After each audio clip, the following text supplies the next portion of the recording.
number 9, number 9, number 9. You know what I can do? I can multiply that and just have that be the whole episode. We could do that. This is essential number 9. Yes, it is. So I thought that was appropriate. I think it is appropriate. Yeah. And 7 people out of the however many yeah. that listen to it every month will know what you're doing. You're going to let me just keep going, weren't you? I really... Spending more time with you, I relish in those awkward moments. When's he going to stop? I'm like, I'll just pause. Awkward pause. So it's not your typical introduction, but this is Vinyl Ventures, and this is our 9th essential album list, which it means one thing. It means a few things, but the couple of things that it really means is, A, we're getting down to the nitty-gritty. Right. There's light at the end of the tunnel. Yeah. Yeah. And then it also means that we've spent a year doing this. That's kind of cool. It is cool. Yeah. It is cool. And if you look at the numbers of the people that listen and download, they love lists. They love lists. They like our essential shows quite a bit. Yeah. So we got to come up with more lists yeah. after the next essential show that we do. But it's been a lot of fun. And it's been anxiety-inducing. At times. It's been, it's required organization. It has sparked some conversation, which is great. Yes, yes. It was a enlightened idea, whose ever it was. Now we need more enlightening. More ideas. More ideas. And it helps if you guys subscribe to the podcast, if you're just a casual downloader, but if you subscribe, it helps us out a bunch. Yeah, it helps us out, and it gives us a better idea of how many people a month are or per episode are listening. So if you can subscribe, that would be great. Like, share, subscribe. We're asking you to do a lot of things. Yes, and we're just here talking. Yapping. And sharing albums. Yapping. So in putting your list together for today, what kind of things were you thinking? Well, that is a great question, because this list is one that I'm like, I don't know if I'm as crazy about this list as some of the other ones. What, this group? Yeah, my group of 10 for this one. Yeah. I'm like, I don't know. But after I flip through them, I'm like, ooh, I really like these. Yeah. So it does weird things to your mind. You know what I mean? Because I've kept that list of what we've done so far, and I've still managed to screw it up just once, though. And I'm going to make up for that in the 10th show. I'm gonna do 11 in the 10th show, because I did 1 twice. And you know what? To be completely honest, I like the album that I did that with enough to count it twice. Yeah. But in the 10th show, you should turn it up to 11. There you go. And we should have done that on Nigel Tufnell Day on November 11th. Oh, that was Nigel Tufnell Day. Yeah. So that makes sense. The things that I was thinking about was, it kept me from getting as much sleep as I normally do last night, because I was like, I got to wake up early and get these together. It's not one of those things that like you can put off, or at least that I can. I don't want to half-ass it in the first place, but I listened to records while I chose my records today. Yeah, I did too. Yeah, and that's kind of cool. That's really cool. A meditative few moments while you're putting your list together.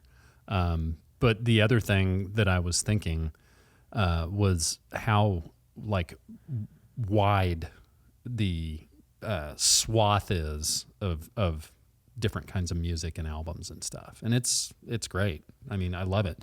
And I think it exists as a pathway for people who are just starting to collect. We got a new listener like from the last episode, and he said that it's really helping him out because he's just starting to collect. And, you know, I just want to wish him Godspeed and send him about 10 grand. Yeah, because it becomes a relatively expensive hobby when the sickness takes over. Yeah. But anything else? Any other thoughts as we're... No, there's one album I'm still looking for that I want to include on my list that I've filed in the wrong spot. Oh, so you know you have it. I know I have it, and I don't know what I've done with it. See, that really it's driving me bananas. Yeah. I'm going to have to go through the entire collection to find it. Yeah, like when we did the live show, I wanted that Nick Mason record for that because I just And you love knew it. you had it. I knew I had it, but I didn't know. What I do with new records is I don't immediately file them to force myself I'm the same way. to listen. Yeah. And then, yeah, it's gotten crazy. I'm gonna need another Calax. Is what it's coming down to. Or I need to start purging. I did see somebody in one of my vinyl groups talking about the importance of purging. Yes. And I've started to dip my toe into that, but not. I mean, it's just like Not nearly enough. Yeah, not nearly enough because there's a lot of stuff that needs to go. And a good exercise is the old exercise that Shane uses. He listens and then he's like, I'm done with that. So, I mean, before you get rid of something, make sure you throw it on the turntable, listen to it and say, am I going to listen to this again?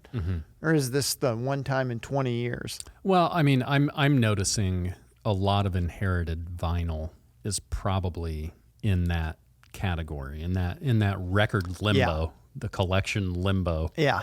And it's awfully hard. I get so sentimental about everything, and then it's awfully hard to get rid of them. But it's something that needs to be done. Damn it. Yes. Maybe we do, after we get done with the essentials, we do an unessentials list, like stuff that you discovered that you had that you forgot about that you're getting rid of. Gotta go. I don't know. I'm just trying to think outside the bun here. Outside the bun. Yeah. Do you want to start us off with your first selection? I will. And my first one is a live album. Oh boy.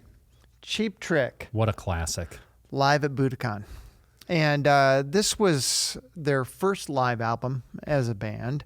And this kind of put them on the map. Yeah. It was first released in Japan on October 8th, 1978.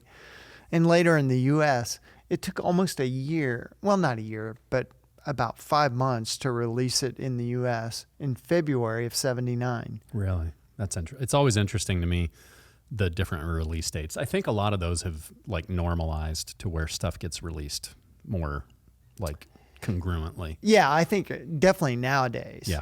But then it was totally different. This would have been a huge band for you when you were growing up, wouldn't it? Or at least loomed large on the radio and.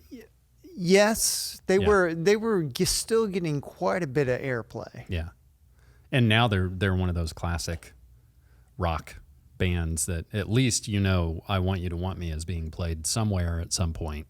But the funny thing is that their candle burned bright for a very small amount of years until they had a comeback. Yeah. Because they were, you figure in 79 this came out and they just shot to mega stardom. Yeah.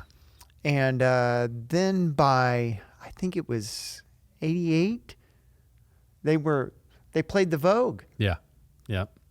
I mean, so they went from big arenas to the Vogue, to this little, 1,500 person club. It's a cycle, man, that almost all the bands go through. Yeah. But then in 88, they had another huge hit. Yes. That kind of brought them back. Now they're kind of like the perennial opening band. Yeah. I mean, they can almost open for anybody, and they almost do.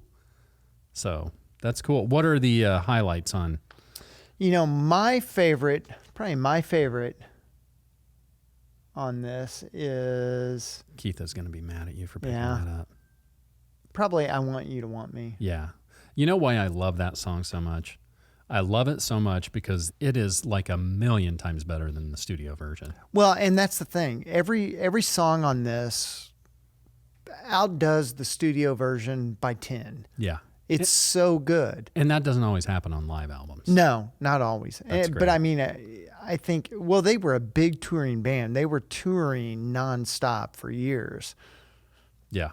And it paid off. And still are. Yeah. I mean, Rick Nielsen's son, Dax, plays drums now that Bunny is not in the band. Oh, really? And I think Robin's son fills in sometimes too, because Tom Peterson had a heart surgery last year or something, and Robin Zander's son was filling in. It's kind of cool. It's kind of a family thing. I like that when bands bring their family members in. Yeah. I'm going to look at this. Sorry. Yeah. Keith. Wow. Hello there. Great opening. Come on. Need your love. Ain't that a shame? Ain't that a shame? That's a great one. Yeah. Surrender, the live version of Surrender. I love that version of Surrender. Yeah. That's a great choice. I'm surprised that didn't make it into your live albums list. I think I was saving it for Essential. Yeah. We try not to talk about albums multiple times on here, but Yeah, it happens. Yeah. Collections are finite. Yeah. Despite what your wife might think. And this made Rolling Stone's top 500 albums of all time. Yeah. It's a great one. It's a great album. It's kind of a benchmark. And gosh, many artists have done a live at Budokan record. Yes. So that's a great call, man. I like it. So you're up. What you got? I am up. Well, my first one is somebody that we've seen before. It's Elvis Costello, this year's model. Oh, you're kidding. An Elvis Costello album? Yeah, this is the second album by Elvis Costello. Still not Elvis Costello in the Attractions. Just for the hell of it, I'll throw that out there. Originally, My Aim Is True came out in 1977. This came out the 17th of March, 1978. So still, in that 70s pump 'em out album mode. And this exploded because he got so much attention from the first record. Kind of made that first, I think Clover, the band, was his backing band on that really? First record. Yeah. So they want to get another record out, and he's got the songs. I love the cover of this. There are variations. This is a super cover. Yeah. There are variations on it of him behind the camera where he's posing differently and stuff. But this one I got from Doug. This came in, and I think it's a 6i Columbia. So it's a re-release. It's not an original, Sure. but one of the original earlier Columbia releases. And instead of Columbia on the inner label, it says Costello, which I think is cool. Yeah, that's kind of cool. This record has some like iconic Elvis songs like I Don't Want to Go to Chelsea, This Year's Girl, and the big one is Pump It Up. Pump It Up, yeah. Which you still hear to this day on all kinds of movies and TV shows. Yeah, it's so crazy because we talk about bands that have the string of records that's unparalleled. And I think the first 4 albums for Van Halen are just absolute essentials. Who else? Who else have we mentioned? Well, I mean, the behemoth, of course, Led Zeppelin. Yeah, Led Zeppelin. I mean, it's amazing to me that not only are these artists able to put out records of that quality, but one right after another. Yeah. In the 70s. Kiss too. I mean, like the first 4 Kiss albums are great. Yeah. And those were probably released, 6-7 months apart. So it always impresses me that they say that you have your entire life to write your first record, which for him was My Aim Is True. And it absolutely is essential.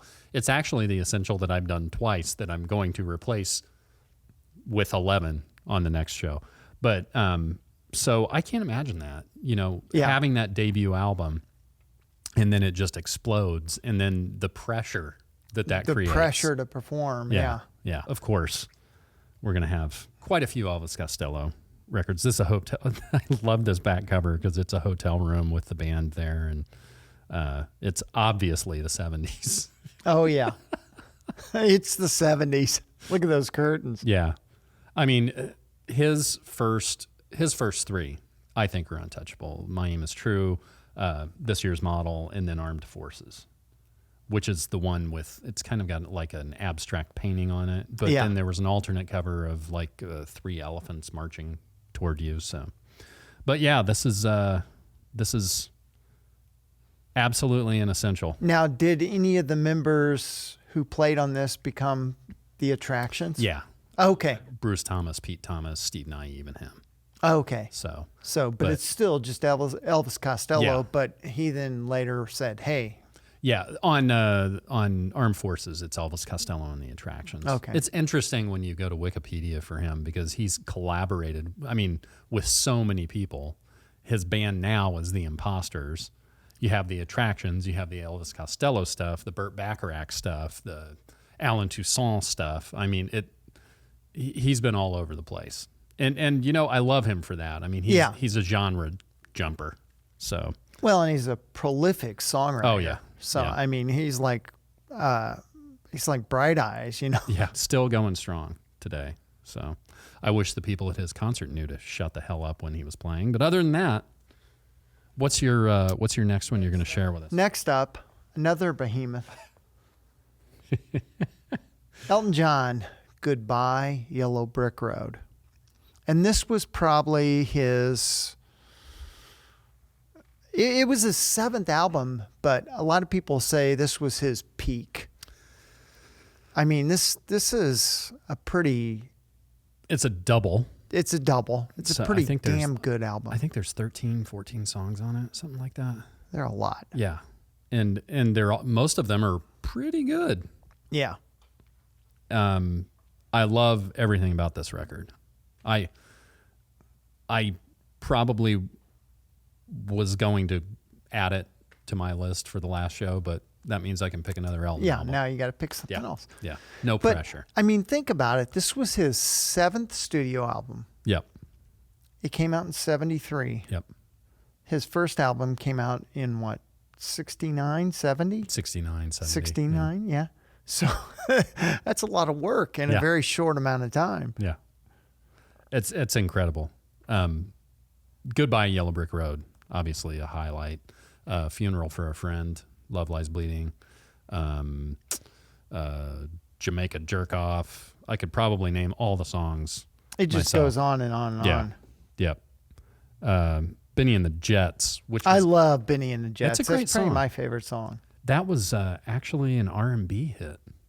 Really? Believe it or not. Yeah. Candle in the Wind. Candle in the Wind, which got remade like 3 times after this. Yeah. And was a hit 3 times. And that's kind of a staple Elton John song. Yep. Saturday Night's All Right for Fighting. Roy Rogers is one of my favorites on here. It's kind of a ballad. I love the artwork and the direction and just everything about it. Well, it was, you talk about, it wasn't really a concept album, but it kind of feels like there's a theme as you listen to it. It is and I love the different artwork for each of the songs, like interpreting each of the songs. It's a triple. Yeah. Look at that. There's all kinds of, there's a lot going on here. Yeah. I love it. And obviously his final tour now is themed after Farewell Yellow Brick Road. By the way, his last show at Dodger Stadium, I think it's the day after Thanksgiving or whatever, is being streamed live on on Disney Plus. Which is kind of cool. Oh, it's super cool. So anybody that's an Elton fan that's never gotten to see him, I think I've seen him like 5 times. Wow. Yeah. I have not seen him. My daughter has. Your daughter saw him.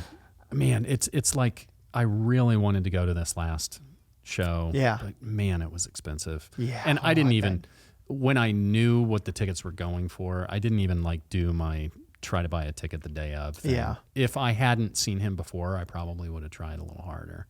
But there is no doubt that this is just absolutely an essential album. Yeah, it's this album sold 20 million copies worldwide. 20 million. Yeah.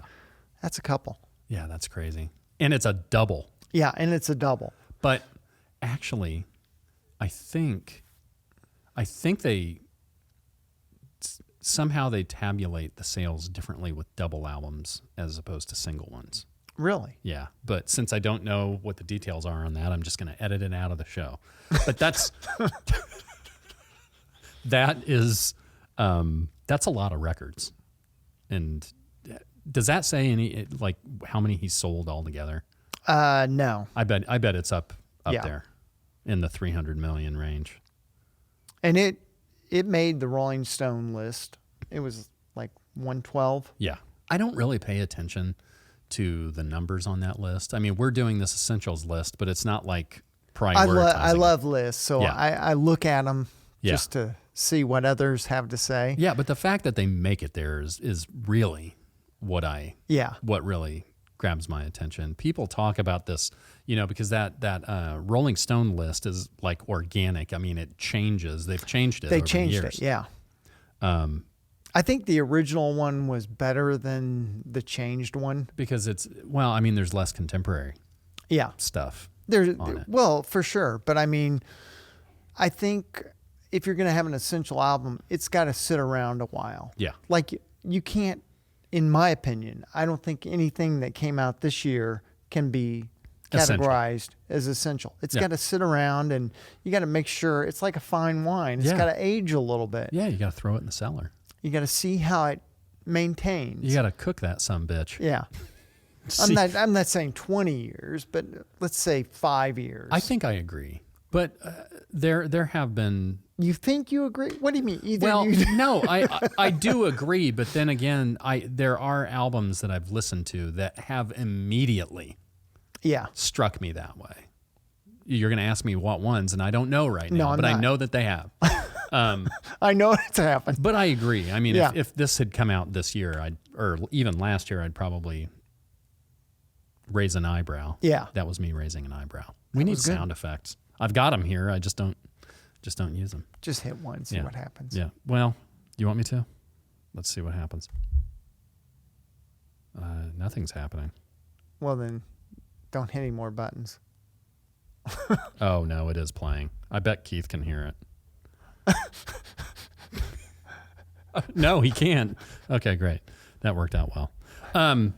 That's a great choice. I feel like all of Queen's records, all of Elton's records, most of Van Halen's records. I mean, they're all of the Beatles stuff, of course, I think is essential. He's one of those artists, man. He's one of those artists that even within his oeuvre, it's tough to like pick favorites. So, yeah, that's awesome. You're up. I am up. I'm just going to do the next one that's sitting here. Well, that makes it easy. Everybody knows this record. Speaking of a record that sells a gazillion copies, this came out in 1982. I was 8 years old when this came out, and I could not have been more absolutely crazy and wild for Michael Jackson, which is strange, right? I mean, at the time, think about it. You had him, you had Prince, really the only two black pop stars that were just starting to take over and making their way from like the R&B world into the pop rock world. And when you listen to this record, you begin to understand how that happens, because you can't throw it into like, that's an R&B record. You can't just call it a rock record. You can't, you know what I mean? Yeah. It's awfully hard to pigeonhole. I almost wore this out as much as I did my mom's Beatles records. You're welcome, Mr. Russell. Cha-ching. Yeah, cha-ching. All the time I was listening to this. Really? Yeah. I don't think I've ever listened to it once. Really? Well, I mean, see, you were beyond that. You were onto your gothy, post-punk stuff that you were listening to. I mean, and plus you were in college. And well, it came out when I was in high school, and it was played everywhere. Right. I mean, everybody wanted to hear something from Thriller. Right. And that's the last thing I want to hear. Right. But in my choosing these, I've tried not to punish the record for having been overplayed. You know what I mean? Yeah. If I had to, I could not listen to this ever again because I've listened to it so much. But the times that I've listened to it so much have been voluntary. You know what I mean? Yeah. I mean, it was all over the radio. It was all over MTV. And when you really think about it, this is the very beginning of MTV. And for sure. So were it not for that side of it, maybe it wouldn't have become the monster that it is. As large as it is. And I don't need to go through the track list because everybody knows the songs that are on Thriller. And, if nothing else, Michael Jackson's Thriller gave us Weird Al Yankovic's Eat It, which very true, basically skyrocketed his career. And thank God for Weird Al. But by the way, just this is a side note. My wife and I were in New York a couple weeks ago, and I showed you all those records that I got, which I found a treasure trove. Yes. But I found a Quincy Jones record that's autographed that day for $5. That's kind of cool. Yeah. And Quincy actually spoke at my wife's undergraduate graduation. Neat. So, yeah, I kind of feel a kinship with Quincy and Michael. And one of my I got to see. Spin it around. One of my audio teachers when I was at the Art Institute of Fort Lauderdale actually worked with Michael before. So, now, Juan Portuando. How long is Thriller on the album? Is it a super long cut? No, I think that's an extended cut. Just for the music video? Yeah, like for the music video. Yeah. And there's like a dance mix. Yeah. But, and the other thing, I love about this album is that Paul McCartney is on The Girl Is Mine. That's a great duet. And then they did Say, Say, Say. I love the two of them together. It's just kind of ironic that their partnership on this led to Michael basically outbidding Paul for the Beatles catalog. Yes. He had it for 15, 20 years. So Paul's sitting here trying to help him out, saying, I'm not even going to do a Paul impression. You got to get into publishing, and then whoosh. I'm into publishing. But, and that's the other thing. When if you go out there and look, Quincy Jones has been speaking a lot the last few years about Michael and the kind of guy he was. And he says he was Machiavellian as far as there are things that he very intentionally borrowed from other artists and stuff. So, sure. I mean, everybody thinks of Michael as this quiet, defenseless dude. I don't think that was the case at all. No. So, but yeah, I had to throw this on here because it was just such a huge part of my childhood. Yeah. It's likely an essential album. It's just one that I can't get behind. Right. That's fine. I get it. So, a band we had a chance to see together, X. Oh my gosh. Yes. More Fun in the New World. Yes. For me, this album came out in 83. Yeah. I was in college, and I listened to this, and I forced everybody I knew to listen to this nonstop. It's so good. Yes. John Doe, Xtina, the two of them singing together, just the whole band is fantastic. I mean, I've always been a fan. One of my buddies, when I worked at the record store, was a huge fan of X, and that's kind of how I got introduced to them. But yeah, I was so blown away when we saw them. Like it just exceeded my expectations. Well, and for a band that were past their prime by close to 40 years. Yeah. They still got with it. They weren't just sitting in chairs playing like old folks. They were rocking. Well, the guitarist was, but he had to. Yeah. He'd had some issues. Yeah. It was so great, though. And this is a great record, man. I love all the live pictures on the back. The New World, We're Having Much More Fun, True Love, Poor Girl, Make the Music Go Bang, Breathless. I Must Not Think Bad Thoughts. I love that song. And then the second side, Devil Doll, Painting the Town Blue, Hot House, Drunk in My Past, I See Red, True Love Part 2. And I know that I'm driving you crazy by picking that up. Elektra Records, by the way. Yes. I guess I didn't realize they were on Elektra. Wow, that's a Warner. That's a big record label. Good for you guys. Do you know how many records they have off the top of your head? This was their fourth studio album. Okay. I don't know how many. They didn't have a ton of releases. I don't feel like they did. Yeah. Maybe. I know they recently came out with a new record. Yeah. In the last couple of years. Yeah.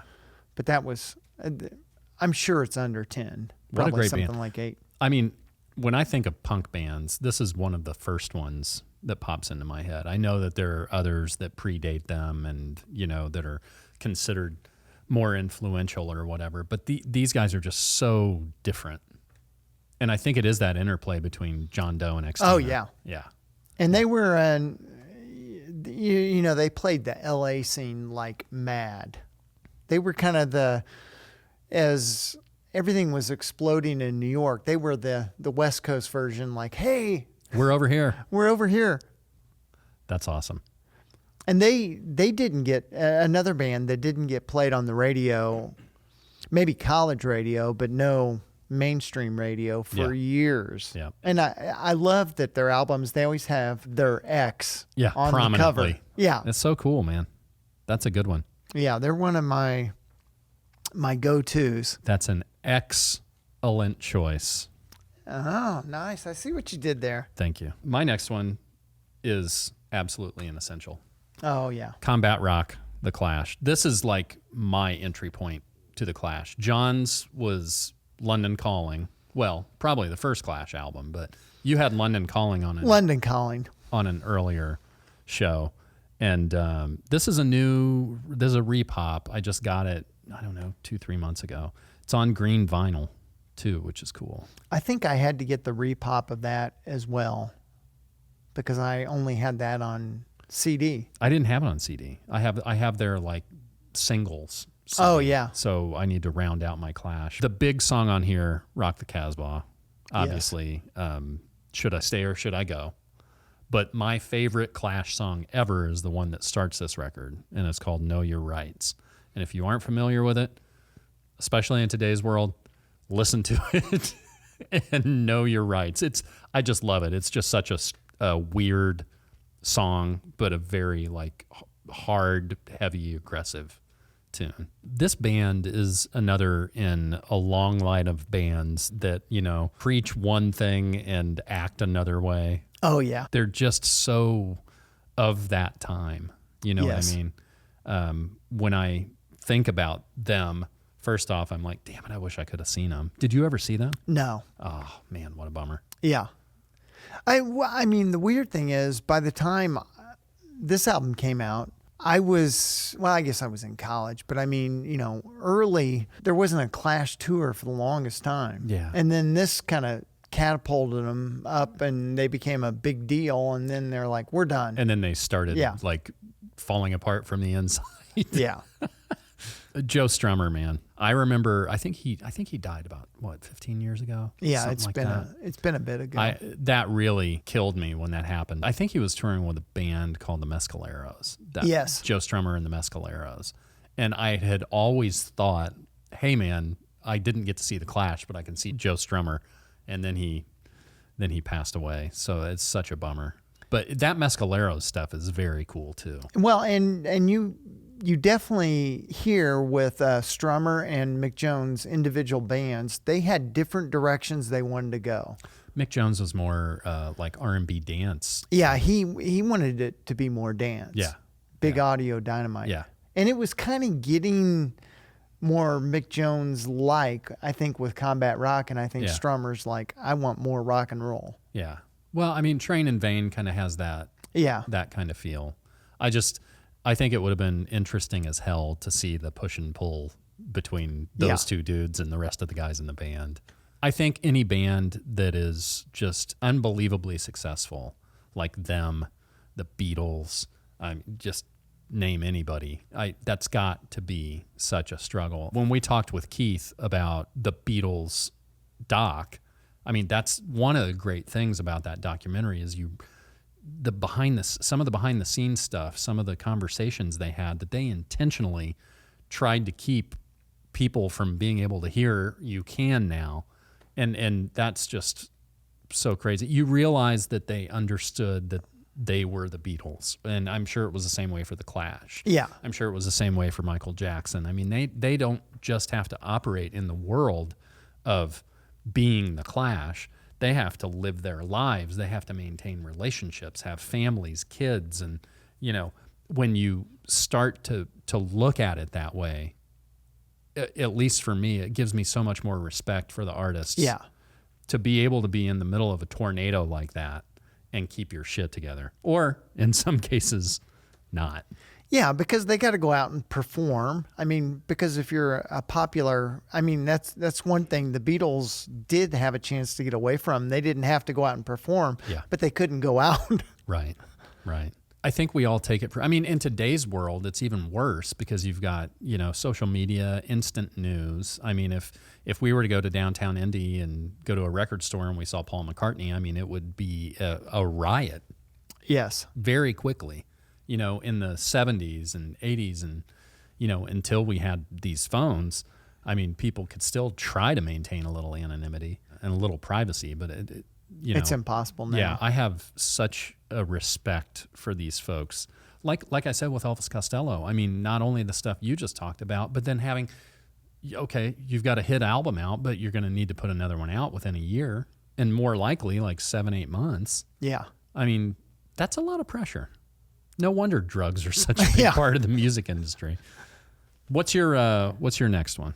Next on the list, we're going to keep it high level. I like that. Rolling Stones, Some Girls. This is the band cover too. Yes. I have that. I have one of those too. What can you say? Yeah. What can you say about this? This is in the middle of their high creative time. Yeah. Well, and some would say this is when they were kind of coming out of a slump. Mm-hmm. It was their 14th album. I can't believe this is 1978. Or 16th in the U.S., but 14th in the UK. Really? Yeah. Okay. Wow. But it was just one of those, a lot of the stuff that came out after Exile was just kind of, didn't fall flat, but it didn't really. Like Emotional Rescue. Yeah, it just wasn't the same level as Exile. I happen to love Emotional Rescue. I do too. I just love those, that's kind of a Rolling Stones disco record, but damn, is it good. But this was back to Stones kind of rock and roll. Dirty. Yeah. Raucous. Drug-fueled. Sex-fueled. Should I keep going? Yes. I'm probably making people excited. Sorry about that. Sorry, Keith. I love so much about this album. I love the artwork. And I love that so the band album basically had Marilyn Monroe. Well, didn't it have more than... it had Marilyn Monroe. Well, you can take it out and change the pictures. So it had Marilyn Monroe, I think Doris Day, and then one other woman on it that was like a star of some sort. And they got in a lot of trouble because apparently they didn't secure rights to their images. I didn't know that. And that's why they had to stop producing that. So they filled that, I think. I think they replaced those women with like Charlie and Drag in the later pressings. So it's a great record, man. Yeah, absolutely. I need to. Ooh, now it gets racy on the back. Miss You. Oh, yeah. But I love the way they've listed the songs. Yeah. It's similar to the Elton John record. There's like an artistic interpretation of each song. Shattered. Shadooby. Yeah. Number 78, Nylon. Oh, man. And Beast of Burden, that's like way up there for me. And When the Whip Comes Down, that is a great song. And I think it kind of gets lost in all of their other stuff. What a great record. And Miss You, it kicks off with a really good song that became part of the Rolling Stones live show staples. Yeah. Certainly in the 80s. Yeah. I mean, when you think of a band, because let's see, they have been together for 60 years this year. Actually, longer than that, but I think their first record was 62. Is that right? It may be. I think 62 or 63. Anyway, they've been together a hell of a long time. And I can't help when I listen to the Stones or go to see them. It's been a while since I've seen them. I can't help but make that leap in my mind to if the Beatles were still around, if they'd still be putting things out and touring and stuff. Yeah. As a fantasy, of course, I'm going to think in my mind that would be going on. But that's also one of the great, like we talked in that episode with Keith, it's one of the great things about the Beatles. It's like we're here and we're gone. Yes. But the Stones are kind of like that stalwart rock band that you think is always going to be there. Yeah, well, they have been. Yeah. I mean, yeah. They've been around longer than we've been alive. Yeah. It's just so hard to believe that. And even I think even their contemporary records are pretty damn good. Yes. Now they don't have the history, they don't have the emotional attachment that everybody has to all their hits, but they've maintained, they've made it through all of the stuff. Obviously, they just lost Charlie, which blows. This was the first album to feature Ron Wood as a full-time guitarist. Okay, that's awesome. Wow. Yeah, he's been there for a long time now. Yeah, he's part of the 45 years. Faces. Yep. And he did all kinds of stuff with Rod Stewart. I mean, what a no-brainer for like the Stones' second guitarist, right? Yeah. I love Ron Wood. That's a great call, man. Very cool. And if you're talking about album art, this is one that this goes on the wall. Yeah. I mean, it's just such a fun art piece. Yeah. Well, they got that.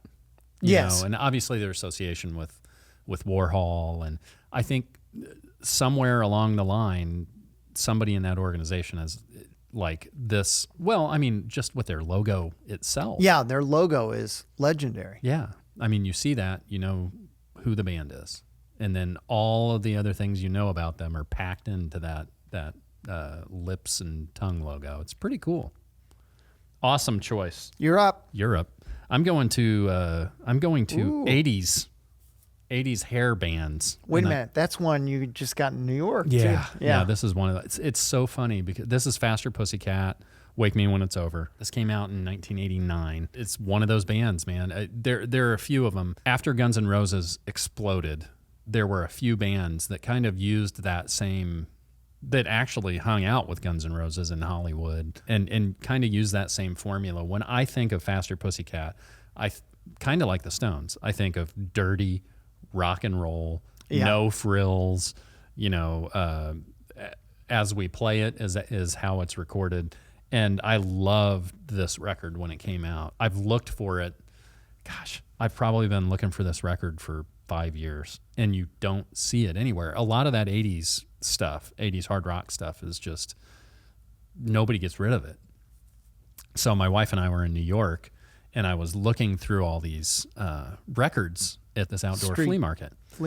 And it was a big one. I mean, there were multiple people that had records, but this one lady had a lot. And a lot of them were like DJ records. They were 45, singles and dance and stuff. And I found that Quincy Jones. And I'm like, oh, sweet, I'm going to get that because I have some other Quincy Jones records. I mean, his stuff is great. Like the main theme song that you hear in Austin Powers. It's Quincy Jones. Yeah. That's Quincy Jones. So I think he's super interesting. So I'm flipping through all the records, and they're mostly, dance and R&B stuff and stuff that I just don't know that much about.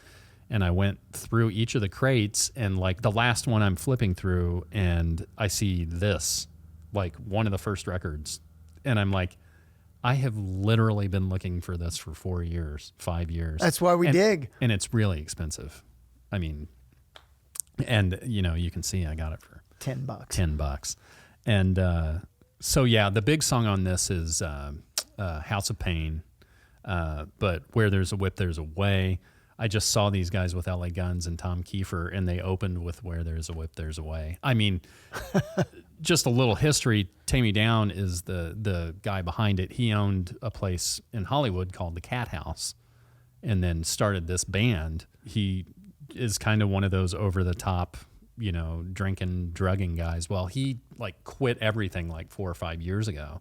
He had to because he almost died. Yeah, because it's catching up with him. And so when I saw them a few months ago, my expectations were low, and they blew me out of the water. I mean, they were so good, and the music still holds up. It's kind of similar to Guns N' Roses, Yeah. I just love it. Here they are on the back with some pictures of them and candles and various other things. Yeah, it's crazy to me that these records are so hard to find. And it equally crazy. I mean, I probably walked away with 15, 20 records that day. A couple Queensryche records, original pressing of Operation Mindcrime and Rage for Order. I mean, stuff that is really hard to is find. Not out there very often. So it was quite a day. And that's one thing that we talked about a lot in our early shows, but we don't talk as much about now. It's so much fun to go to a used record bin and just dig and see what you can find. You just never know what you're Whether going to it's find. a record store or somebody's garage sale or antique store, you name it. Yeah, you never know what you're going to find, and that's why you look. Yeah, you got to dig. Yep. And these records are all in good shape too. That's the bonus when you go on a dig and then you find something that is in really good shape. Yeah. Or, good enough shape. Yeah. I mean, if it plays and it's not all pops and crackles, I'm going to listen to it. Absolutely. All right. Oh, this is one you know. Oh, boy. I'm surprised you didn't bring it, but at some point, man, you just, it's not like I sat down, I mean, I looked at the previous lists, but I almost brought up Black Sabbath record, but it wasn't this one. Yeah, so this is Black Sabbath Paranoid. And really, for me, I'm not way into Black Sabbath. This was my entry point. Mm-hmm. And it's like, ooh, they're very interesting. They're just, they are the dudes, man. Yeah. I mean, heavy metal started here. Yeah. And it's kind of crazy to think that, I mean, they're arguments, Yeah, you're going to find people, but Yeah. they're really the guys who, they become the grandfathers of heavy metal. It's a great album. I've always loved the cover too. Yeah, the cover is super interesting. This is a pretty beat up copy, but Did you get this at one of the record shows? yeah, I think I did. From Rob, maybe? Maybe. I can't even remember where I got it. I've had it for a while. It's a great record. Because the vinyl was in really pretty good shape. That's always a nice surprise when you have a record that you want and the jacket's beat up, and then you pull the vinyl out and it's like nobody's ever played it. Yeah, it was well taken care of, and it was just like one of those, because I mean, as far as putting the plastic condoms on stuff, nobody used to do that. You just put your records back. So not in the 70s. Yeah, so but they took good care of the record. Record condoms. Yes. So this has War Pigs, Paranoid, Planet Caravan, Iron Man, Electric Funeral, Hand of Doom, Rat Salad, and Fairies Wear Boots. That first side is it's pretty spectacular. Killer. Yeah. I mean, to have, 3 of the songs on the first side are songs that the band is really known for. Yeah. Yeah. Especially nowadays, too, with all the Marvel stuff. I mean, they've just been thrown into another, stratosphere, really. Yeah. And this was their second album. Do you know anything about the cover? I don't know anything about the cover. I don't. Like, I wish I did. who's the guy with the sword and the helmet? Yeah.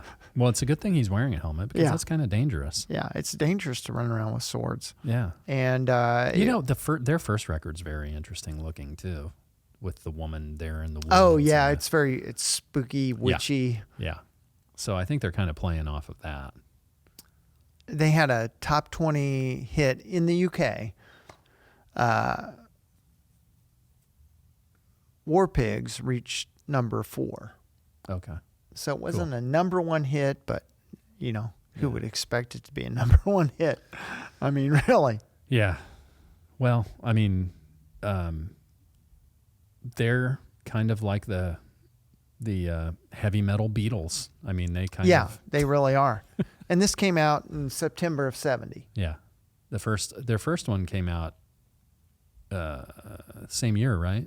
Like January or something. I think that's another example of like 6-7 months later. Yes. The next Black album Sabbath came out in 70. Yeah. So that's great, man. And then Masters of Reality would come out in 71. So yeah, those are 3 pretty big records. Yeah. I mean, Tony Iommi is just like the riff master. So I don't think he's ever at at a loss for riffs, even now. The great thing about Black Sabbath is the two most famous singers they had, Ozzy first, and then Dio. The stuff they did with Dio is just out of this world good too, especially when you consider like the pressure to fill Ozzy Osbourne's shoes. Yeah. But that Heaven and Hell record, man, that's pretty damn good. It's almost like two different bands. Yeah. It really is, but they just kept the same band name. Yeah. Well, they've had a lot of singers over the years. Yeah. I don't know how many, but I'm guessing five or six. Yeah. Maybe. And there's probably more than that. But they're just a great band. Yeah. And I've seen them twice. So with the original dudes. So I feel actually only once with the original dudes. The second time was for their 13 album that was like 6-7 years ago, maybe 8. Bill Ward was not playing drums, but I think it was Tommy Clufetto. Doesn't matter. Great band, great record, and obviously an essential. Yes. No doubt. I'm going to really switch things up. Oh, good. I can't wait. I've talked about this record before. This is Gunfighter Ballads and Trail Songs by Marty Robbins. Oh, yeah. And this actually came out April 7th, 1959.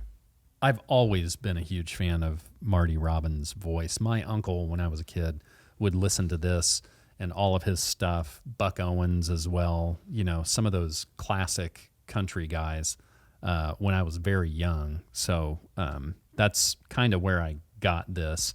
I had an old beat-up copy of this for years. Do you still have it? Yeah. And it's scratched up and not in good shape. But I saw this on one of my vinyl groups like maybe 5 years ago. And it was pretty reasonable, yeah, too. It was like $19. Yeah. Something like that. And these are story songs. I mean, every one of them is kind of like a little mini cowboy story. And Marty Robbins is the king of that. I mean, I think he has a second volume of this. More Gunfighter Ballads and Trail Songs. Anyway, Big Iron, Cool Water, Billy the Kid, 160 Acres. I mean, every song is, 3 minutes long and a very detailed story. And, I don't have a lot of country records. I don't either. In my essentials. And this is a good one. Oh, this is great. one that pops up all the time. Yeah. Very, very popular one. And then, the back kind of has that jazz feel to it. Well, the front almost does too. Yeah. Except he's in a cowboy outfit with a gun and a cowboy hat. This thing came out, what did I say? 1958, 59. For it to be around that long, it's just crazy, and people still listen to it. And that's a lot of songs for one LP, 16 songs. Yeah.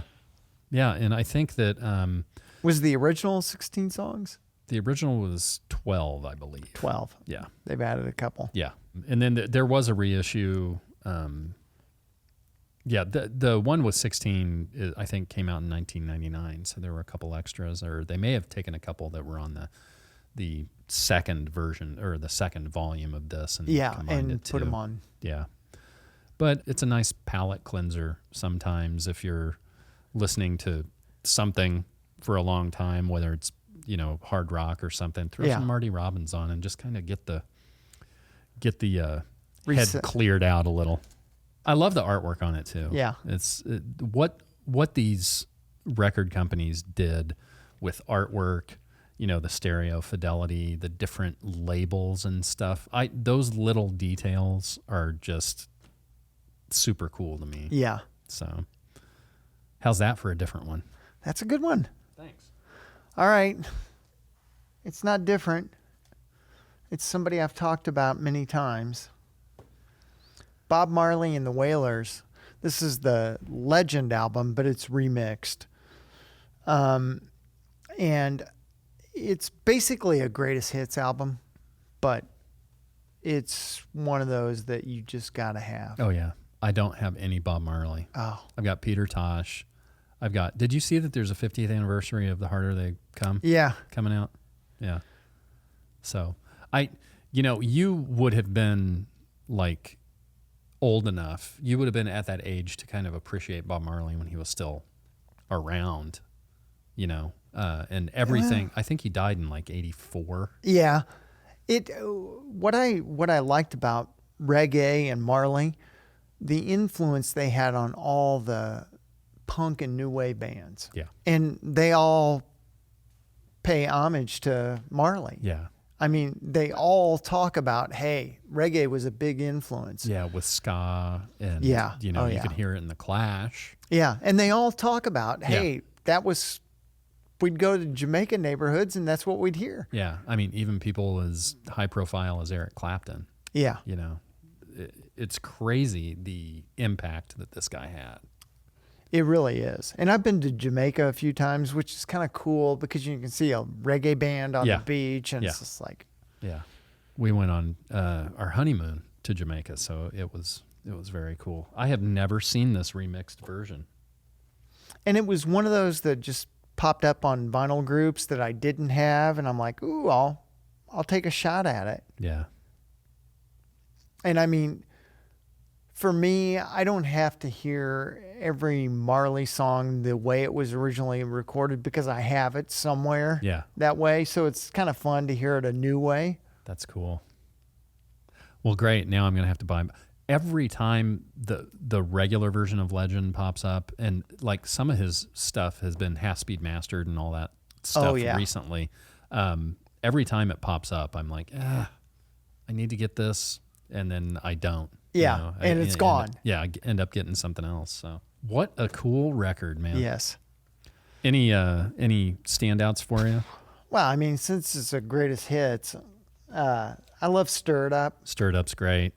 But I mean, there's so many good. Exodus. Yeah, No Woman, No Cry. Yeah, it just goes on and on. Redemption Song. Man, how many are on here? Like 16 songs. Yeah. Is it a double? It's a double. Oh, okay. I shot the Sheriffs on there, so. Shh, don't tell that. Don't tell anybody. You could get arrested. What happened to the deputy? But I did not shoot the deputy. Oh, okay. That's good. That's good. Yeah, that's another thing that doing these lists does is it like holds a very bright light up to all the stuff you don't have yet. Yes. Which is cool. Yeah. I mean, it's, for anybody out there that's listening or watching, for anybody out there that's like just beginning to establish a collection, I mean, lists like this are everywhere on the internet. Yes. And vinyl groups are not hard to come by, but we're glad that you came here to Vinyl Ventures to get your essentials list, or one of them. That's a great one, man. Yeah. It's sold a lot of copies. A lot. Like 25 million worldwide. Jeez. I mean, a lot of copies. For a reggae band, for a reggae artist, I mean, that's huge. Well, yeah, and it tells you that the U.S. isn't the center of the world. True, true. And, there's other stuff than the regular things that you hear on the radio out there, which is always good to. It has spent 756 consecutive weeks on Billboard's 200 album chart. No shit. Wow. That's a long time. That rivals like Dark Side of the Moon. Well, I don't think it's been as high on the chart as some of those others. Well, even remaining there for that long. That's a long time. That's crazy. Man, maybe they're right. Maybe there is something to weed. There is. Woohoo. You're up. Makes me hungry. How about Rush 2112? Ooh. I love on Wikipedia, it's 2112, and it says album in parentheses. And then it says at the beginning, pronounced 2112. It's the fourth studio album by Rush. This was only their fourth album? Yep. You had Rush, Fly By Night, Caress of Steel, then this. Huh. And they were on the outs with the record company before this came out. And so the record company was like, we need a hit or something. I mean, they kind of had a hit with Working Man and the first record. Yeah. But we've talked about it before. Bands used to have that like safety net. You could make a couple records and, still have the opportunity to survive. This was it for them. And it's kind of crazy. I mean, they needed a hit record. So what do? They write a record that the first half is a concept album. Very strange concept album. But I had to include this because when I think of Rush, this is like the first thing that pops to my mind. This is kind of what they're known for. Yeah, this album is probably the one that everybody, I don't know if it's I doubt if it's not their biggest selling album, is it?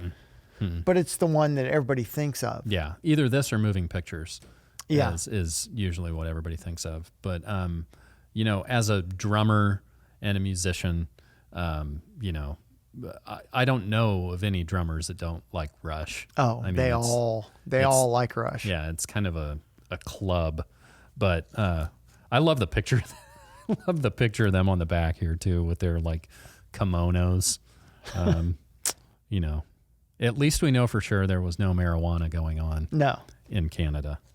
But the whole record's great. I mean, and to listen, it's another one of those that like when I listen to it, if it's not on record anymore, I'm like, man, I need to be listening to this on vinyl. And this is an old beat up copy that I think I got like 10 years ago.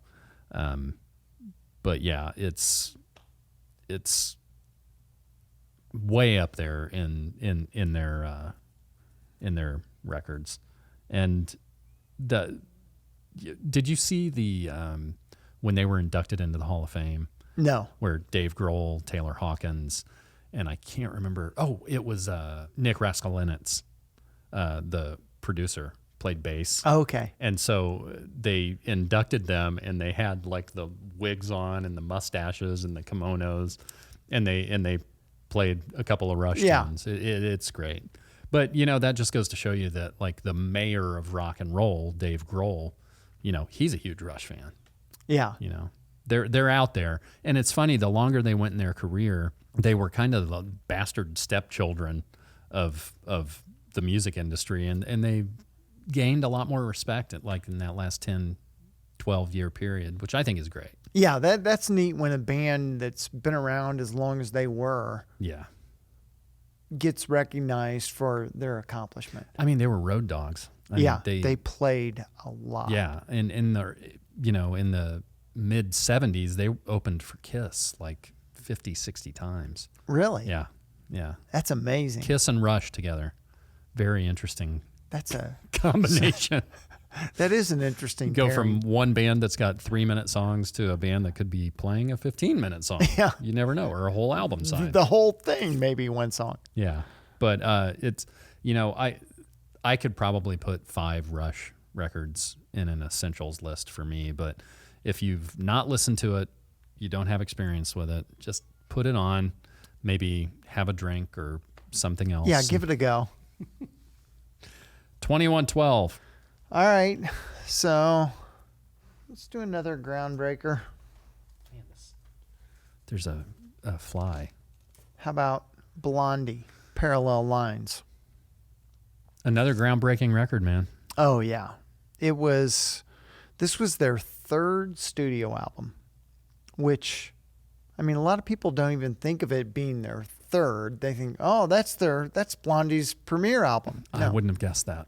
Yeah, that was their 3rd studio album. And I love the look. You've got Deborah Harry kind of in white, looking like the queen in front, and all the band members in these kind of Tarantino suits. Yeah, Beatle black and white Tarantino suits. That's a great record. Yes. Hanging on the Telephone. We've talked about that song, haven't we? Yeah. One Way or Another is the big one on One this. Way or Another. Yeah. I'm going to get you. I'm going to get you. And then Heart of Glass is on the second side. Oh, yeah. I mean, it's buried on the second side. Yeah. And that was, let's see. Yeah, notably, Heart of Glass was the big hit internationally. And did I say when this came out? No, I don't think you did. 78. 1978. Wow. We're stuck in the 70s, man. Yeah. A lot of good stuff. Oh, yeah. And that's a cutout, too. Yes. Oh, yeah, it is. I didn't even notice that. Yeah. This is one, I probably picked this one up at a show because the vinyl was in really, really good shape. I think I see this record a lot. Yeah, it's one of those that pops up all the time. Yeah. That's awesome. I mean, a lot of these Blondie records are not super expensive, but they're really, really good records. Yeah, that's great. Ooh, there are a lot of singles from this. Picture this. I'm Gonna Love You Too, Hanging on the Telephone, Heart of Glass, Sunday Girl, and One Way or Another. That's what, 6? I mean, 6 singles. Wow. Huh. Well, I mean, that was at a time, too, in the late 70s when, albums, they pushed singles on albums. They pushed albums hard. Yeah.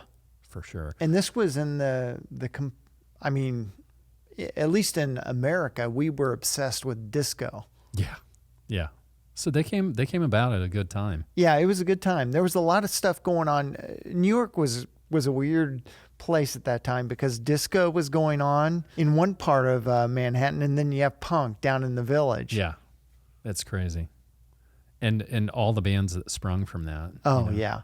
There were so many bands, Talking Heads, Blondie, Television. the Ramones, Television. Yeah. All those bands were playing at the same place, too. Yeah, CBGB.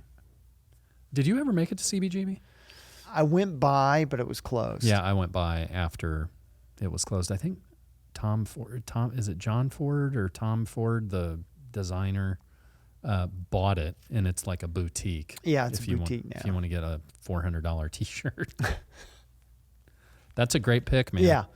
And you know what? I was just thinking when I was putting my list together today is how few women albums we have on our essentials list. I have a lot of music by women because, there are a lot that I really like, but I just don't have a lot of records. Like a lot of the stuff that I have is on CD. Yeah. I haven't replaced a lot of that. But that's great that we have a female fronted band making the list. As Blondie was coming up in New York, X was coming up in LA, and there was a banter about Deborah Harry. Oh, the X would make? Yeah. Oh, okay. Just like snide comments? Yeah. Okay.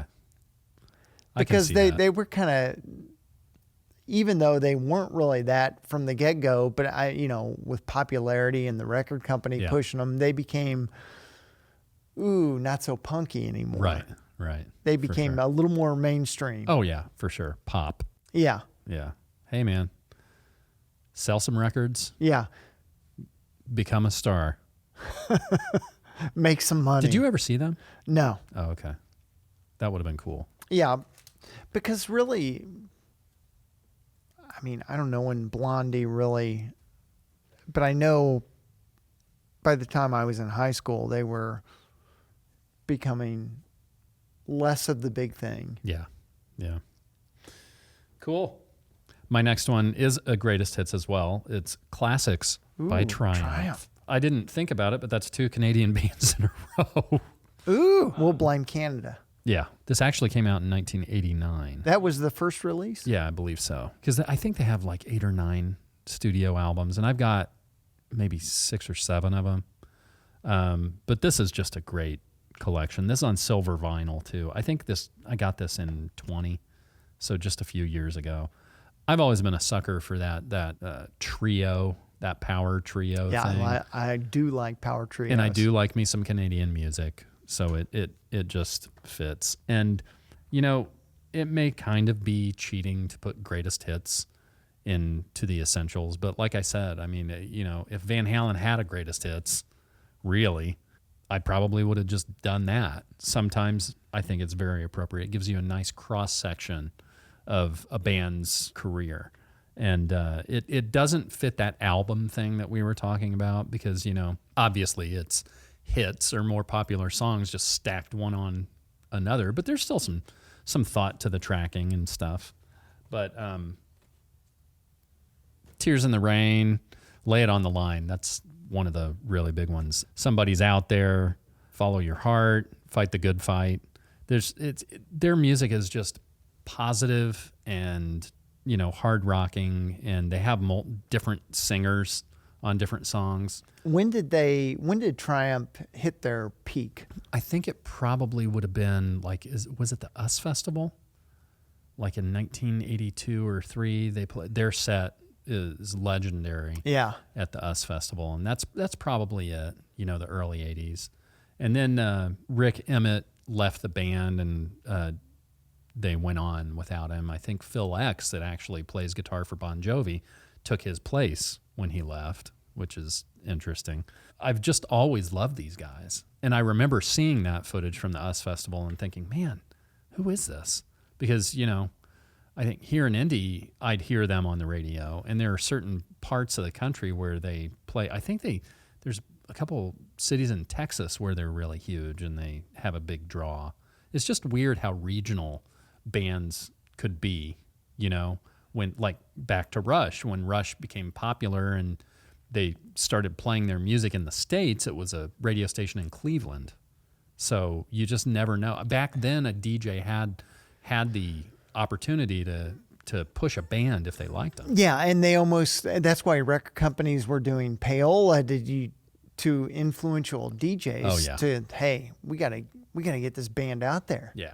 I've always been a huge fan of Triumph, and I love the packaging, and you open it up, there's pictures of the band throughout the years. And their logo is phenomenal. It's very cool. Yeah. So another Canadian trio. How many more are there? Who knows? Probably many. We could do a Canadian show. We should. Why not? Our friend Kevin would enjoy that. He would enjoy that. Yeah. He'd buy everything. Yeah. It's a great band, and like I said, most of their music's very positive and uplifting, and sometimes in the sea of all of the other types of music that are out there, sometimes something like that really sticks with you just because it's just a little bit different in that way. Yeah. Triumph Classics, folks. Go get it. And I do like you can read it easily on the spine. Ooh, yeah. It's a big gatefold. This checks a lot of boxes. Next, another live album, The Who, Live at Leeds. And I had this on our live show, but it's really my absolute favorite Who album. Yeah, it's great. I mean, I love the cover just being so simple. Yeah, it's like a rubber stamp. Yeah. Live at Leeds. MCA 1577. And then, the songs that's it. Yep.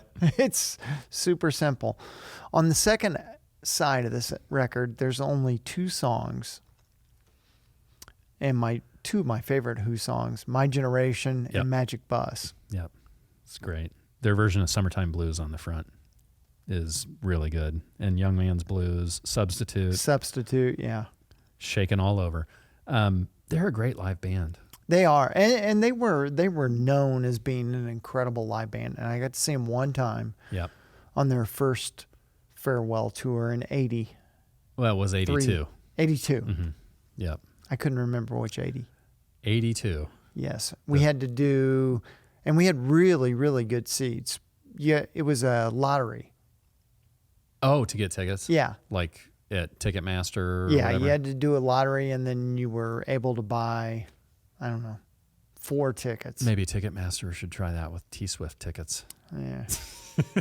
There'd be a stampede. Can you imagine, like, in today's world, having to buy concert tickets the way that we used to? It just wouldn't work. Maybe it would work better. I mean, this crazy shit with Ticketmaster, I mean, they're not going to sell those. It's how it should be done. Keith thinks that's how it should be done. In person. Yes. Yeah. In a line. In person, in a line. You get a little, you go to LS Airs or... within 50 miles of the venue. But, sorry, back to The Who. But, yeah, I mean, I think I've seen The Who twice. Once with John Entwistle. No, actually both times with John Entwistle. So they were great. Yeah, they just put on a phenomenal show. And, Ringo's son is their drummer. So Zach Starkey. Oh, really? Yeah, yeah. I didn't realize he's been their that. drummer for like 25 years. So he's great. He fits the band perfectly. Yeah. He's a fantastic drummer. He's got the look down. He actually looks, he kind of looks like he belongs in Oasis. But no, this is a great record, and it's not that many songs. No, It's like 6 songs, 5 songs. There's only, Let's see. is it 1, 2, 6 3, songs? 4, 5, 6 songs. There is an extended re-release of this that has more of the performance on there. But I think, they were just like, these are the songs, and there's 6 of them, and that's that. Yeah, and this came out in 70. Did it? So we're still stuck in the 70s. 1970. Yes. Wow. I wouldn't have guessed it was that early. It was released May 23rd, 1970. And it was from a recording on the 14th of February. So that was pretty quick put out. Yeah. Yeah. That's great. Do you have much other Who stuff? Well, I've got a lot of later stuff, and then kind of a greatest hits collection. The Kids Are All Right. Oh, that's a good one. Yeah. So I don't have a lot of stuff like Who's Next. Yeah. Yeah. My Generation. All Yeah. that stuff. And some of the earlier stuff. But I think this was the first Who album I picked up, and I was just like, oh my God. Yeah. And then right after that, I got The Kids Are All Right. Yeah. It's such a great band. Just kind of flies under the radar. Yeah, anymore. They don't get, and they were always kind of on the outside looking in. Yeah. I mean, with the other big players. Right. No, that's a great call, man. I love it. And I love the simplicity of it too. I mean, it's just cool. You're up? You were probably wondering, when will there be a jazz band When will there album? be a jazz band? This is Roy Brooks' Beat. Basically, I think this came out in 62 or 63. Roy Brooks was a guy from Detroit, a drummer, played on all kinds of great records with a lot of different influential guys. But this is another record for me, like if I just want to chill out, sit back, relax, I'm going to throw this on. This just came out. This was re-released about, I don't know, a month, 2 months ago.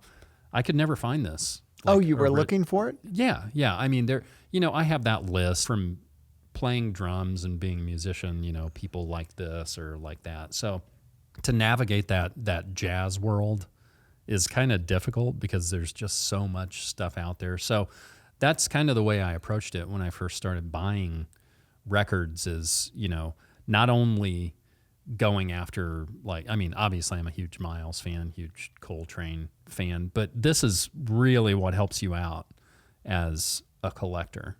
Yeah. Because on so many of these jazz records, they tell you who the personnel is. Yeah. And you see, hey, Roy played on this other record. And it's like, I got to find that. It's kind of like a map. Yeah. Of, oh, wow.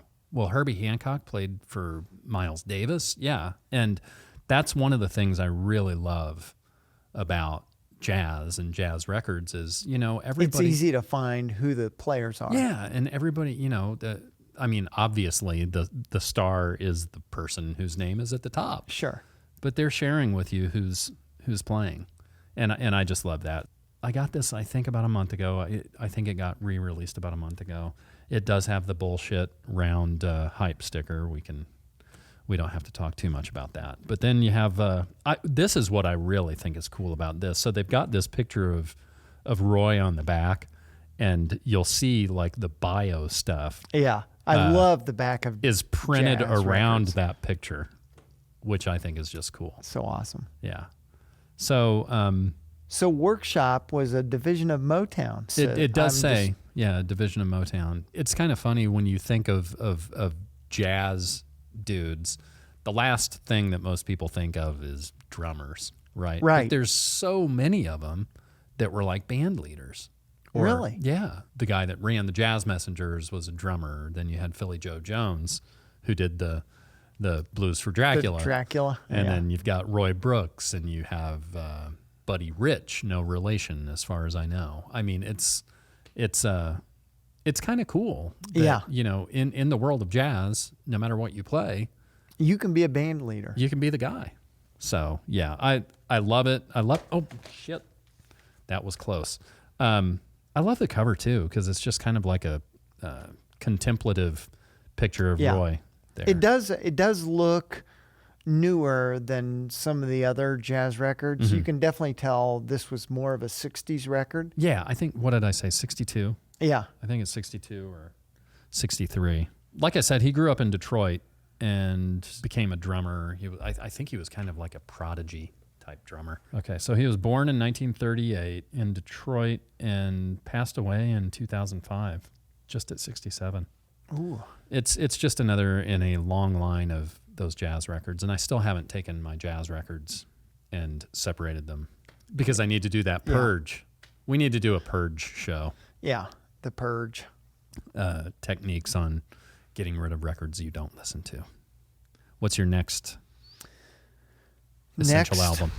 My next one is the very first record I ever purchased with my own money, Alice Cooper, $1 Billion Babies. I love it. I love all the packaging. I love this everything. is the original one that I bought. Yeah. In in the mid 70s. What all did it come with? Did it come with panties? I don't remember. No, I think that was School's Out. School's Out. Okay. This one actually, I'll open it up. Comes with the. So, there was a punch out little cards. So, I punched them out, of course, because I was probably, 12. Yeah. But here I have one intact, and I only have the album was trashed, but I kept the cover. There's the original punch out cards. So like baseball cards. Yeah. That's cool. So you can collect them and save them and put them in your kid wallet. That's so funny, man. Because and this was the classic Alice Cooper lineup. Yeah. I mean. Yeah. And I love that, like, the album itself is basically like a wallet. Yeah. It's very cool. Those little details, they didn't have to do that. The added cost to doing those things. Oh, yeah. Giving things away with the records, or, Kiss did it a lot, too, with the Love Gun. And yeah. Well, a lot of bands in the 70s, rock bands, started including posters or, whatever little doodads to spark attention. Isn't that crazy that, that was kind of a thing in the 70s and then it just disappeared? Yeah, they're like, we don't have to do that anymore. It's a great record, man. You got Elected, I Love the Dead, Sick Things, $1 Billion Babies, Hello, Hooray. Yeah, I just love those little things that Alice did, the artistic things that he did with his records.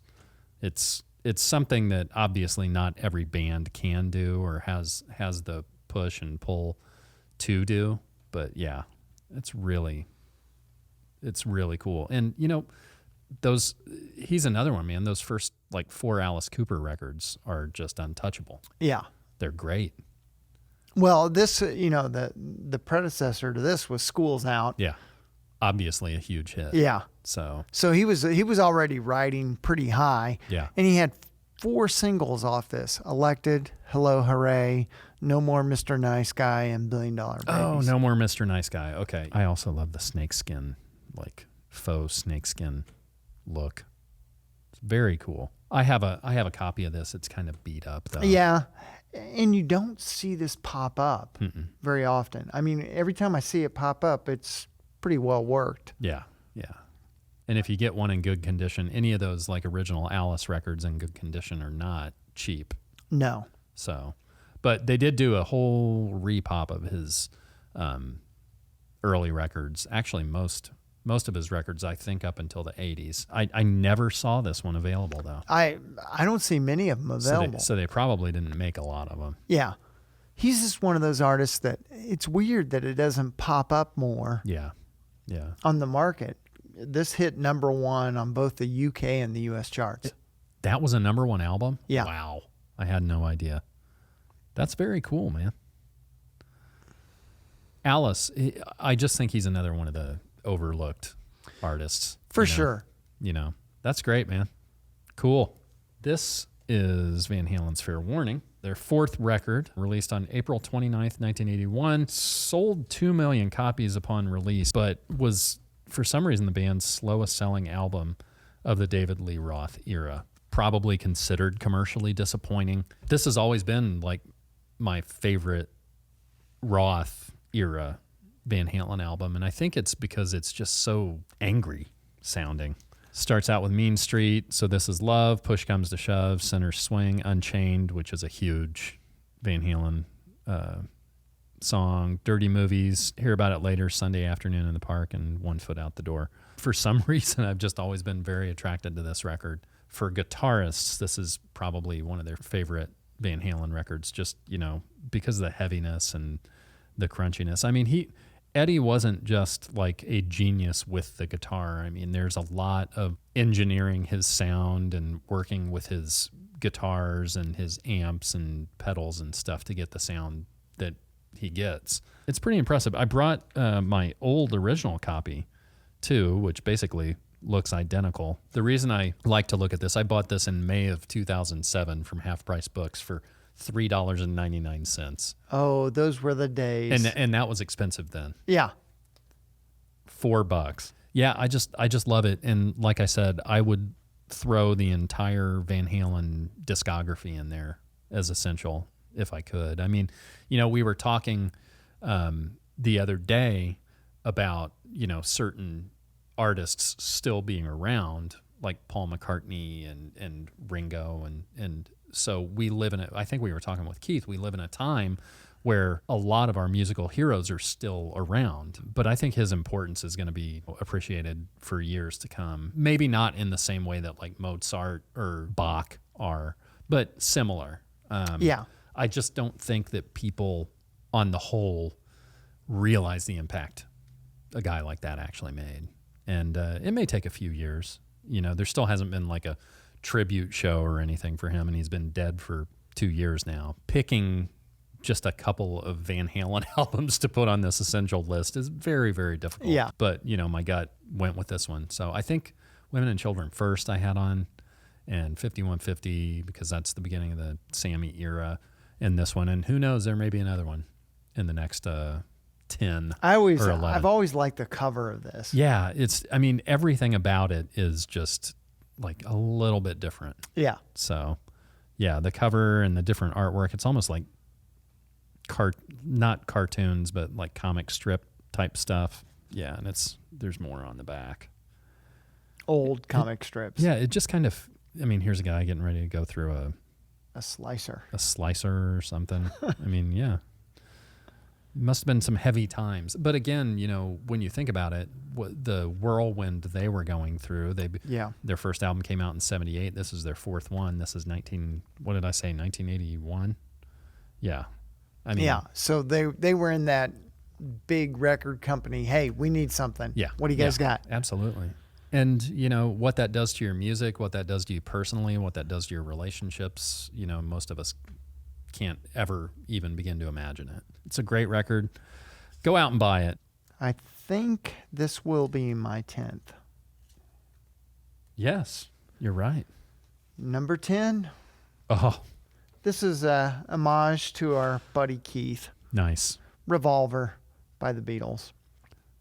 And besides the White Album, this is my favorite Beatles album. Yeah. Like I said, what? Yeah, this is, for me, this is really when they hit their big creative period. Yeah. Their creative high. Yeah. It's hard for a band like the Beatles, it's hard to pick that. Because again, what we were talking about through all of this is, not many months between some of these records. No. And just I guess if you're on a roll, creatively, if you're on a roll popularity-wise, I get it, but I can't even begin to imagine what that does to your life when, like, finally you're at a time when you're like, okay, this Beatles thing it lives its own life. Yeah. And this was their 7th album. Yeah. 7th. Yeah. What year? 66? I know we just talked about it. 66. 66. That's just unreal. And just the quality of the songs. Yeah. I have always loved this record. I just, all of it. I think we talked about this in the Beatles show too. Starts with a George Harrison song, which is huge. Yes. That's a big, different thing for them. Yeah. Yeah. But man, like Good Day Sunshine, I love that song too. I mean, For No One, it's just, I Want to Tell You, Got to Get You Into My Life. Those, like the horns, like in that song, just that's what gets me. And there's like no holds barred on this. There's a little of everything. Yes, absolutely. And it's funny because if you're pigeonholing this album, it kind of falls into pop. Some people put it in psychedelic. Yeah, yeah. Well, like we talked about, I mean, Sgt. Pepper comes after. Yeah. But the beginnings of that kind of treatment were happening on this and Rubber Soul. Yeah. It was, you were getting taste. Yeah, yeah. I mean, one of my favorite things about it is just the cover. It's just so cool. Yeah, that cover is. And with this new release of it that they just put out, like, I don't know, weeks ago. What I've really loved is there like in some of the ads, some of the advertising for it, they're animating some of these things on the cover. Oh yeah, which is really neat. You know, when you have an unlimited budget, you can do stuff like that. This would definitely be a box set I would be interested in. Yeah. Yeah. Well, it's available. Yeah. I mean, not all of them, like, you know, some of them I'm not a huge fan of, but this one, yes. You know, we should have Michael on to talk about the Beatles and Keith at the same time. We wouldn't get a word in. Let them do their own podcast. No, that's a great choice. Yeah. You know, funny enough, it was on one of my essentials lists too. So it's only the second crossover that we've had. It was one that I'm like, I was going through things today. I'm like, I got to include another Beatles, and it has to be this one. Yeah, that's great. Cool, man. All right, so that was your 10th? Yes. Okay, this so is my 10th. You're going to close it out? Yep. Oh. Temple of the Dog. The Seattle grunge thing happened, and it kind of opened up a whole new world for a lot of people when you think about it. And now you listen to the music that was called grunge back then, and it's just rock. It's just rock. Maybe, I mean, alternative I can see. Yeah. For sure. Temple of the Dog is kind of a super group that was put together from the members of Mother Love Bone and Chris Cornell. Mother Love Bone's singer Andy Wood passed away, and Cornell and the guys from that band made this record basically as a tribute to him. Yeah. I remember hearing Hunger Strike like before any Pearl Jam or Soundgarden. Oh, yeah. And it's just interesting to me. When did this come out? This came out April 16, 1991 on A&M. Early in the grunge era. Yeah. The songs on here are just fantastic. Say Hello to Heaven was one of the big ones. Hunger Strike was another one of the big ones. It's kind of a duet with Eddie Vedder and Chris Cornell. But the whole damn thing is just great. Oh, yeah. I had this on CD. Yeah. It's, you know, there's such a heavy reason behind this record. Yeah. But it still feels like a tribute when you listen to it. And I think this came out like 5 years. There's a repop, obviously. This came out 6 years ago, actually. And it's got a lenticular cover. Yeah, it's a very cool cover. It's funny how it kind of launched the careers of so many people, but I still feel like it's kind of an underground record that, you know, not a lot of people know about. Well, I know in the early 90s, it was finding the CD was not easy. Right. Or a cassette. Yeah. Yeah. And when I found that CD, I found the CD, I think at a used record store, and I'm like, oh my God, I got to have this.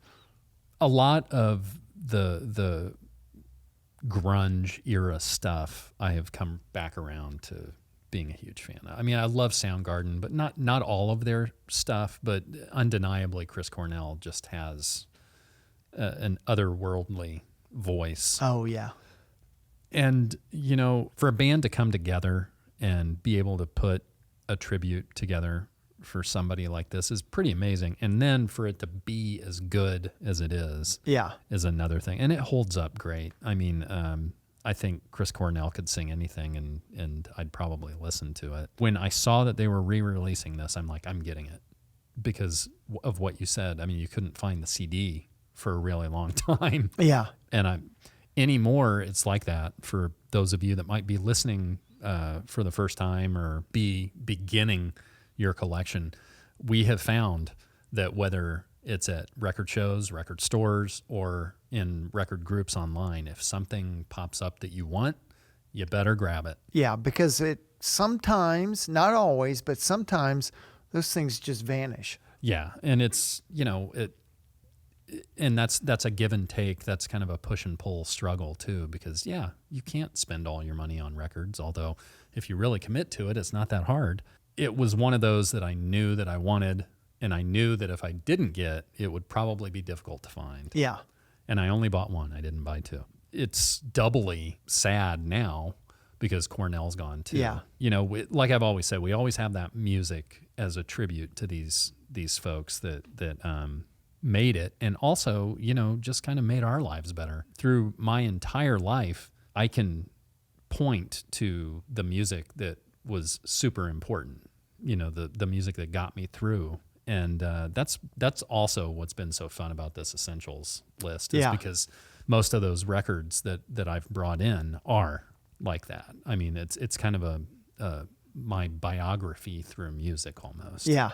And not all of them, like you said, some of them we choose because we know that they are essential or that they do have that importance. Yeah, they have a bigger importance than just us. Yeah. I mean, it transcends what it means to just anybody. But it has been a fun exercise. It's just really kind of strange to realize that it's almost over with. We have 10 more apiece. 10 more apiece. Well, I have 11. Well, yeah. Yeah, I get an extra one. And we've only crossed over on 2. It was Revolver, and what was the other one we crossed over on? I can't remember. Yeah, we'll have to go back through the archives. But it's been a lot of fun to share these with you, and of anything that we've done on this podcast, this has resonated with people. Yes, the most, and caused the most discussion between us and other people that listen and subscribe and download and share. But going into the home stretch of this is intimidating, maybe more than the other 9 shows were. Yeah, the last ones, because you feel like you're going to leave somebody off the island. Yeah, it's fine. I don't want to leave you off the island. I want you 10 to come with me. I'm not gonna extinguish your fire. But we have been very fortunate to have the opportunity to do this show. The idea for it started in 18, 19. We talked about it for like a year before we did We talked about it for a long time. And we actually started recording in 19 and released the first one in 20. Yeah. So this has been beaten around for, however many years that is. I was told there'd be no math. We're also super grateful and blessed to have the help of Keith Toombs. He directs the video portion of it, and Jacob Hansen. I mean, there's just all kinds of people that have really helped out. All my friends who came along, when we first started doing these, and I just saw a comment earlier today. Mr. Russell was like, "Keep coming with the episodes because it's only been 2 weeks since we released the last one." Yeah. So it was like 9:30 this morning. He after I posted the link to it. He's like, "Yeah, I've already listened." I've already listened. Okay. Good. But that kind of enthusiasm is really great, and it makes us feel like we're doing something right. Yeah. Yeah. And so any other ideas, we're going to need a lot more show ideas here pretty soon. Yeah, here soon. And, share them with us. We've got the Crossroads music show coming up. But again, the community that we have kind of become a part of because of this show has really just enriched our lives in ways that we can't even put to words. So we just want to thank you all for all the support, for listening, for sharing the ideas, and for keeping it going. We're here for the long haul. So as long as you guys come up with ideas for us, we'll keep recording them. It's a very important part of my life now, to be doing all of this stuff. And, like 9 years ago or 8 years ago, when we were just feverishly searching for Bob Seger records, who who would have thought we'd be doing this? Yeah. But from small things come great things, and this one is great to us. So for Wheels, I'm Jay, and we'll see you all the next time around.